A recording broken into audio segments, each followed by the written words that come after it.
আসসালামু আলাইকুম। ইঞ্জিনিয়ার মেহেদী হাসান বলছি AFM lift tech and power engineering limited থেকে। আপনারা যারা লিফট ক্রয় করতে যাচ্ছেন তারা বুঝতেছেন না যে আসলে একটি লিফটের কোন কোন সেফটি ফিচারগুলো দেখে লিফট ক্রয় করা উচিত।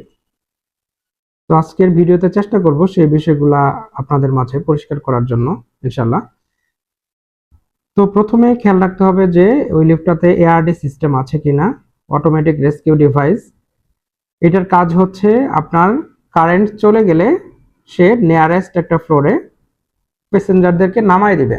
সেক্ষেত্রে লিফট আটকে যাওয়া বা নিচে চলে আসার কোনো অপশন নাই। দ্বিতীয়ত খেয়াল রাখতে হবে যে সেই লিফটটাতে আপনার যে ডোর থাকবে সে ডোরে ফুল হাইট সেন্সর আছে কিনা। ফুল হাইট সেন্সরের কাজ হচ্ছে যে কোনো হাইটের মানুষ যদি যে কোনো জায়গায় এইভাবে হাত দেয় সেক্ষেত্রে লিফটের ডোর ওপেন হয়ে যাবে। বাচ্চাদের হাইট তো কম, সেক্ষেত্রে বাচ্চারাও যদি নিচে হাত দেয় সেক্ষেত্রে আপনার লিফটের ডোর ওপেন হয়ে যাবে। তারপর খেয়াল রাখতে হবে যে সেই লিফটটাতে আপনার ইমার্জেন্সি ব্রেক সিস্টেম আছে কিনা। ইমার্জেন্সি ব্রেক মানে হচ্ছে যে আপনার লিফটের লাইফ টাইমে যদি কখনো লিফটের রোপটা ছিঁড়ে যায় সে ওই জায়গাতেই লিফটটা আপনার ব্রেক করে দেবে, সেক্ষেত্রে লিফটটা নিচে চলে আসবে না। তারপর খেয়াল রাখতে হবে যে সেই লিফটটা আপনার ওভার স্পিড গভর্নর আছে কিনা, যেটাকে আপনার স্পিড কন্ট্রোল করবে।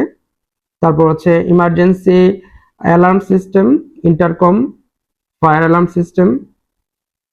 ঠিক আছে, এই বিষয়গুলা সেফটি কোড মেনটেন করে সেই লিফটটা তৈরি করা হয়েছে কিনা। তো এই বিষয়গুলো আপনারা সকলে খেয়াল করে লিফট ক্রয় করবেন। তো আলহামদুলিল্লাহ আমরা শতভাগ সেফটি নিয়ে, সেফটি ফিচার একটা লিফটে যতগুলো সেফটি ফিচার থাকা দরকার সবগুলো সেফটি ফিচার ফুলফিল করে আমরা আলহামদুলিল্লাহ আপনাদেরকে লিফট প্রোভাইড করে আসতেছি। তো এই ব্যাপারে আপনারা এএফএম লিফটের প্রতি শতভাগ আস্থা এবং বিশ্বাস রাখতে পারেন ইনশাল্লাহ। আশা করি যে আপনারা শতভাগ কোয়ালিটি পাবেন আমাদের থেকে। তো আজকে এ পর্যন্তই। ধন্যবাদ সবাইকে। আসসালামু আলাইকুম।